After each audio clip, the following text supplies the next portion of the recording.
Bienvenidos a la reunión de servicio.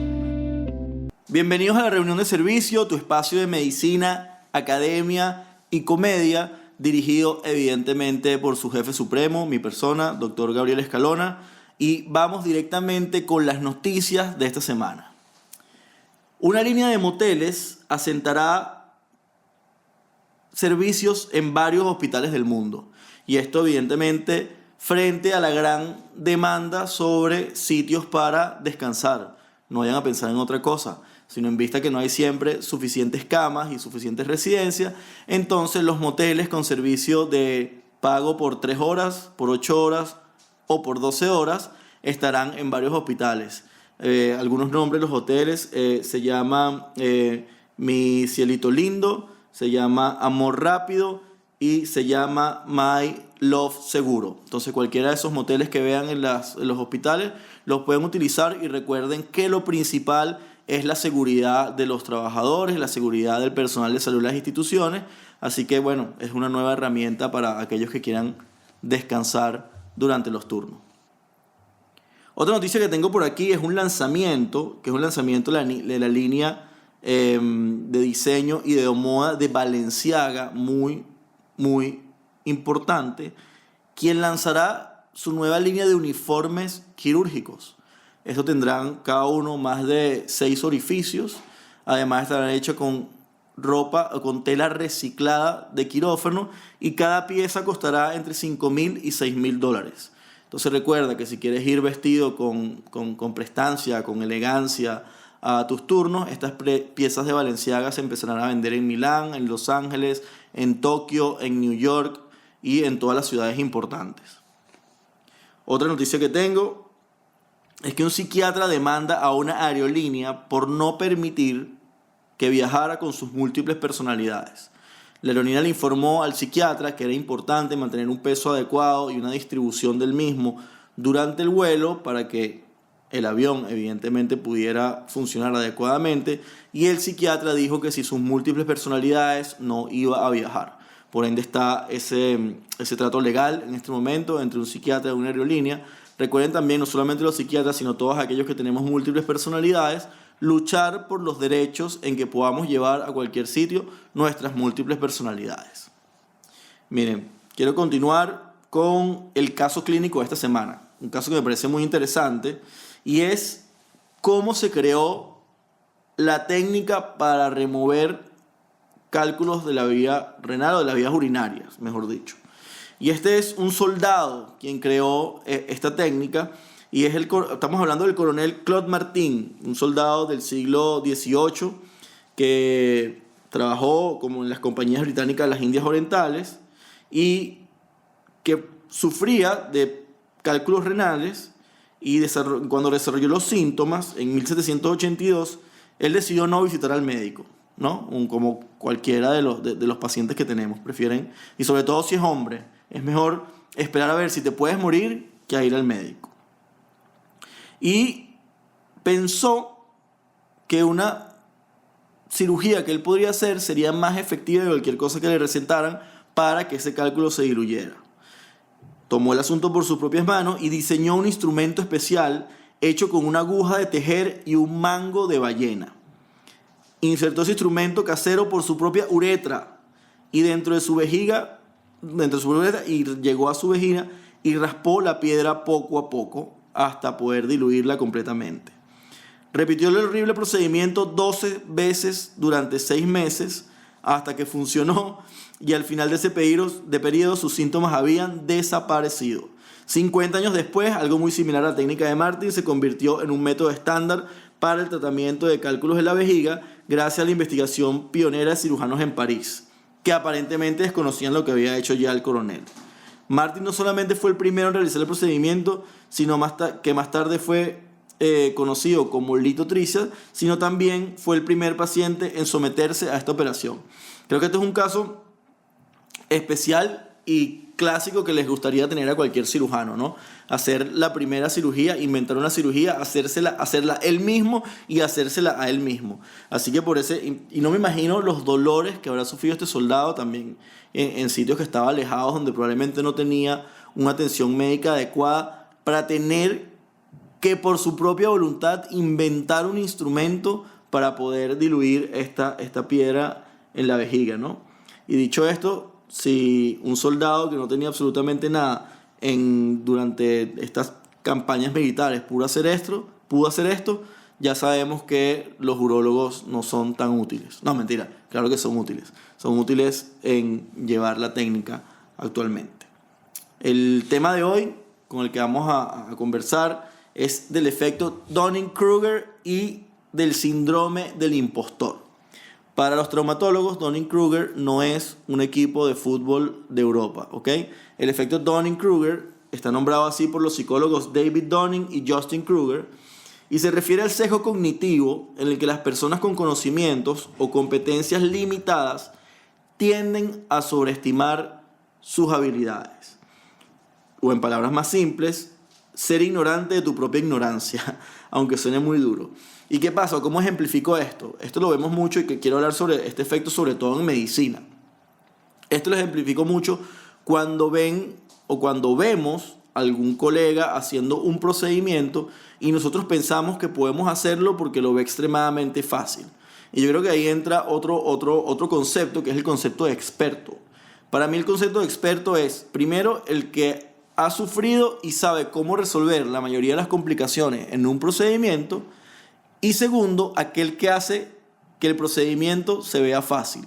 Eso también me parece que es algo de experto, ¿no? Cuando tú haces que algo parezca como que es un procedimiento de rutina, yo creo que eso ya te puede considerar un experto, obviamente sin caer también en las curvas de aprendizaje y en todas las tasas de morbilidad y mortalidad que son importantes para no considerarse experto.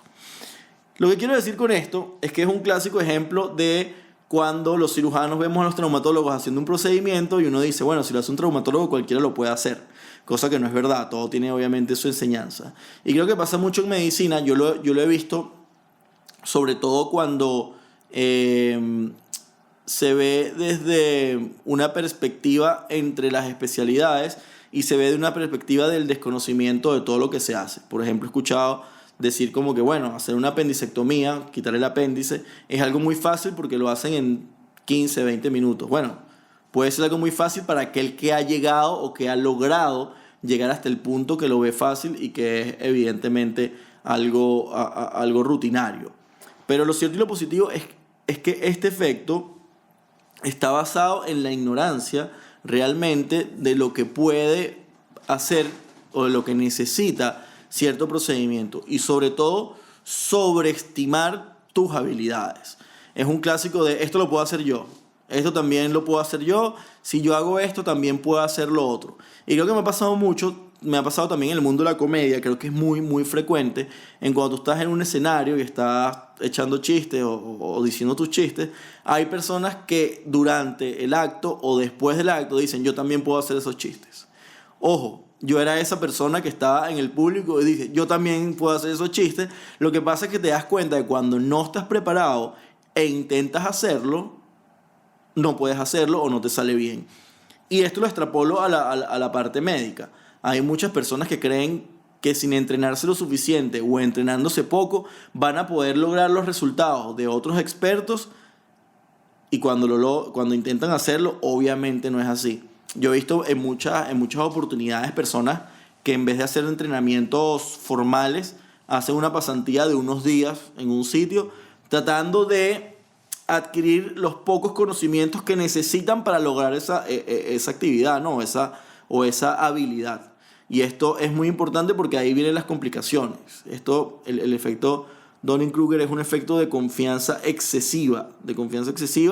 Y yo creo que no hay nada más peligroso que una persona que esté en salud que tenga extremada confianza. Nosotros los cirujanos que sabemos que nuestra confianza hacen que seamos perfectos.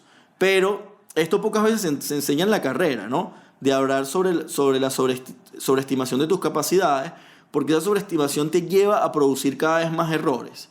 Y si no tienes un insight de saber que el error vino de la sobreestimación de la capacidad, evidentemente va a ser muy difícil que puedas mejorar esa capacidad de alguna forma. Este efecto también se ve en otras áreas. Creo que todos hemos llegado también a ver a algún futbolista haciendo una jugada y decir, ¿cómo no lo pudo hacer si es tan fácil? ¿Cómo no pudo hacer esa jugada si le pagan millones de dólares por hacerla? Bueno, porque evidentemente no tienes todo el contexto completo de bajar un balón o parar la pelota a esa velocidad o hacer lo que deberían hacer a esa velocidad, ¿no? Aquí hay una serie de contextos, hay una serie de variables que hay que manejar. Y creo que en medicina nos pasa mucho, ¿no? Que creo que sobreestimamos las cosas que podemos hacer. Y pasa lo mismo, o a mí me pasa muy frecuente, cuando tengo que hacer algo fuera del ámbito de la medicina, ¿no? Y eso también entra un poco del egocentrismo. Aquí también está determinado que puede estar asociado al narcisismo y a la ansiedad. Esto del efecto Dunning-Kruger, que me veo muy identificado. Y hablando un poquito más sobre eso, es que esta sobreestimación surge de una falta de habilidades metacognitivas, lo que impide a las personas evaluar con precisión su propia competencia. En la medicina eso se puede manifestar de diversas formas. Por ejemplo, cuando médicos inexpertos hacen diagnósticos incorrectos con mucha confianza o cuando subestiman la complejidad de ciertos casos. Y esto me pasa a mí cuando es algo fuera de la medicina. Por ejemplo, yo digo, si yo operé un paciente, le hice 3 anastomosis, le quité el páncreas, entonces obviamente que yo puedo cambiar la batería de mi auto. Y me he dado cuenta que no sé cambiar la batería de mi auto, me he dado cuenta que no puedo cambiar tampoco los cauchos, los neumáticos de mi auto, y me he dado cuenta también que es mucho más fácil hacer todo esto en los pacientes porque los pacientes cicatrizan. En cambio, el auto te sobran un poco de piezas y después el auto no funciona. En cambio, los pacientes, si sobra algo, lo mandas a anatomía patológica y el paciente puede seguir viviendo sin su vesícula o sin su apéndice, ¿no? Y creo que esto es algo extremadamente común de nosotros, lo del personal de salud. Pensamos que porque estamos o podemos resolver dentro de un campo que es difícil, dentro de un campo que es exigente, dentro de un campo que necesita mucho entrenamiento, también vamos a poder resolver todo aquello que está fuera de eso. Y no tomar la actitud o la determinación de decir, mira, no sé hacer esto, voy a pagarle a alguien que lo pueda hacer o que lo haga por mí. Aunque los cirujanos sí nos gusta pagarle a los demás para que hagan las cosas por nosotros, excepto la cirugía. La cirugía sí nos gusta hacerlo completamente nosotros. Por otro lado, está el síndrome contrario, que es el síndrome del impostor.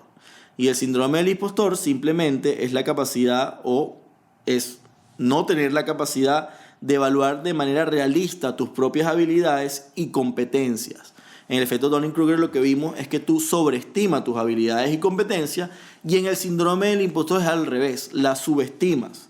Atribuyes tu éxito a factores externos como la suerte, sintiendo que no mereces tu éxito y tienes miedo a no ser lo suficientemente bueno.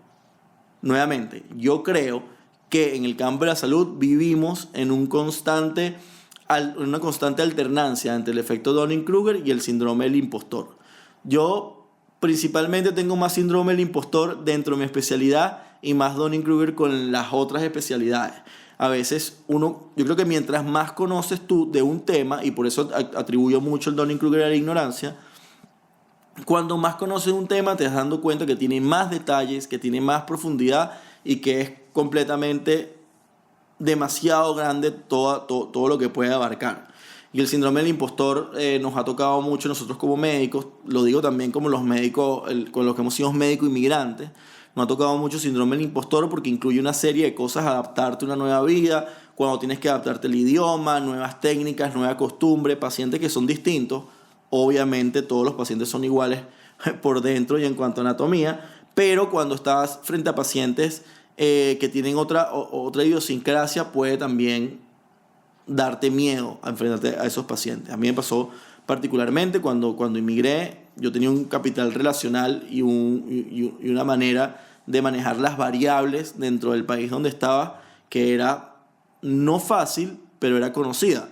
Y cuando me mudé de país ya empieza el miedo en ver si tú puedes manejar de alguna forma estas mismas variables, si te va a traer los mismos resultados, si en verdad vas a ser lo suficientemente bueno, quizás no en lo que haces, pero suficientemente bueno que en lo que hagas aporte valor a donde estás. y ese aporte de valor a donde estás viene determinado por tu trabajo y obviamente después tu estabilidad económica.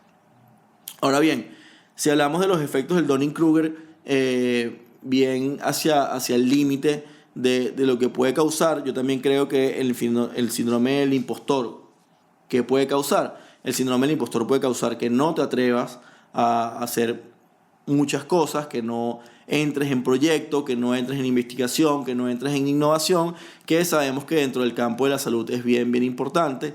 También si tienes el síndrome del impostor, no vas a poder invitar a salir a esa enfermera que tanto quieres, no vas a poder tampoco llevarte bien con tus compañeros porque te vas a sentir que eres menos que esto. Estos dos, el efecto Dunning-Kruger y el síndrome del impostor, creo que han estado muy en la boca de todo el mundo porque no es que sean nuevos, no es que no se hayan estudiado, pero últimamente creo que se están expresando más. Y sí pienso que mientras uno pueda controlarlo, uno pueda primero reconocerlo. Una vez que lo reconoces, una vez que sabes que existe, una vez que sabes que puedes caer en eso y que lo vas a tener. Yo creo que todas las personas tienen un poquito de eso.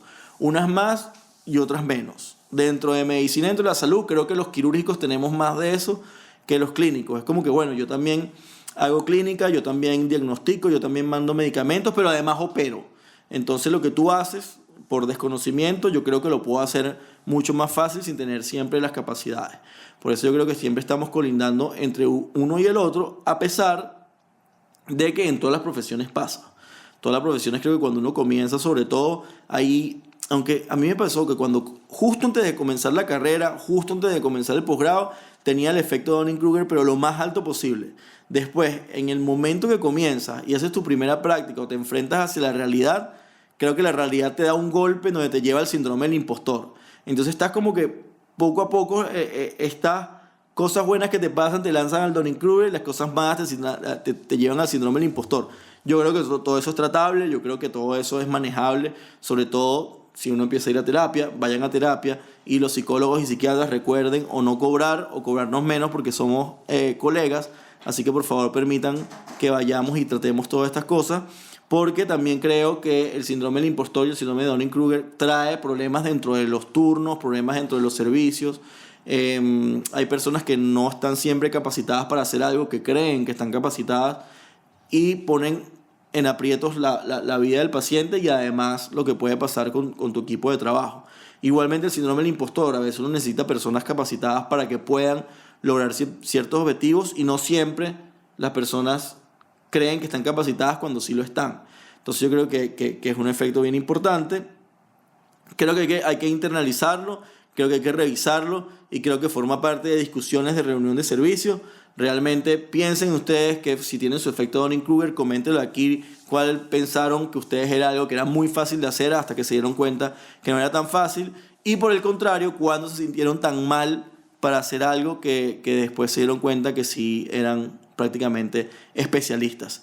Bueno, eso era lo que le quería hablar el día de hoy. Espero que le hayan pasado muy bien en la reunión de servicio. Espero que se suscriban, que le den like, que me manden todas las fotos que quieran y que sigan viendo los videos y los reels. Y recuerden, en el link que les voy a pasar están todas las entradas para mi show, que poco a poco voy abriendo nuevas fechas. Vamos a ir a Uruguay, a Buenos Aires, en Chile tenemos varias fechas, en Panamá, y todas las entradas las puedes adquirir en gaboescalona.com.